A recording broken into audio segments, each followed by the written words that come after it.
আসসালামু আলাইকুম। সুরভি কুকিং হাউসে আপনাদের স্বাগত জানাই। আজকে খুবই রিফ্রেশিং কলিজা ঠান্ডা করা একটা জুস বানিয়ে দেখাচ্ছি, আর সেটা হচ্ছে তরমুজের জুস। প্রচণ্ড এই গরমে এই তরমুজের জুস কিন্তু স্বাস্থ্যের জন্য খুবই ভালো আর মন প্রাণ একদম ঠান্ডা করে দিবে। জুসটি বানানোও কিন্তু খুবই সহজ। জুস বানানোর জন্য এখানে আমি ছোট সাইজের একটা তরমুজ নিয়েছি।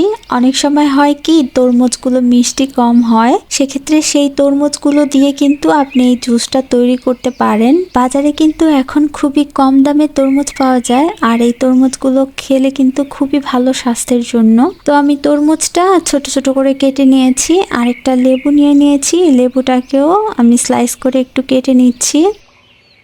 লেবুটা কাটা হয়ে গেলে এখানে একটা ব্লেন্ডার জাগ নিয়ে নিয়েছি, এর মধ্যে তরমুজগুলো দিয়ে দিচ্ছি আধা চা চামচ বিট লবণ, আর একটুখানি লবণ দিয়ে দিচ্ছি। এখানে 2 টেবিল চামচ চিনি দিয়ে দিয়েছি, আর তরমুজের মিষ্টিটা বুঝে তারপর চিনিটা ব্যবহার করবেন। 10 থেকে 12টা পুদিনা পাতা দিয়ে দিলাম। এখন এগুলোকে আমি ব্লেন্ড করে নেব। এই তো ব্লেন্ড করে নেওয়া হয়ে গেছে। ব্লেন্ড করা যখন হয়ে যাবে তখন আমি লেবুগুলো চিপে নেব। লেবুটাকে আগে ব্যবহার করিনি, অনেক সময় লেবু দিয়ে ব্লেন্ড করলে তিতা হয়ে যায়, তো লেবুটা পরে ব্যবহার করলে ভালো হয়। এখন একটা চামচের সাহায্যে সবকিছু একসাথে একটু মিক্স করে নেব। সবকিছু মিশিয়ে নেওয়া হয়ে গেলে এখানে একটা গ্লাস নিয়েছি, গ্লাসের মধ্যে মনের মতো বরফ কুচি দিয়ে দিলাম।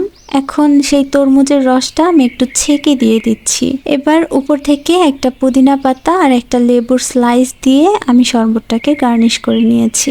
এই শরবতটা দেখতে যতটা আকর্ষণীয়, আলহামদুলিল্লাহ এটা খেতে তার চেয়েও বেশি মজার। বাসায় অবশ্যই একবার হলেও এই শরবতটা বানিয়ে দেখবেন। যেহেতু বাজারে অনেক তরমুজ কম দামে পাওয়া যাচ্ছে, এইভাবে শরবত বানিয়ে খেলে স্বাস্থ্যের জন্য খুবই ভালো। আশা করছি সবসময়ের মতো আজকের তরমুজের জুসের রেসিপিটা আপনাদের ভালো লাগবে। আল্লাহ হাফেজ।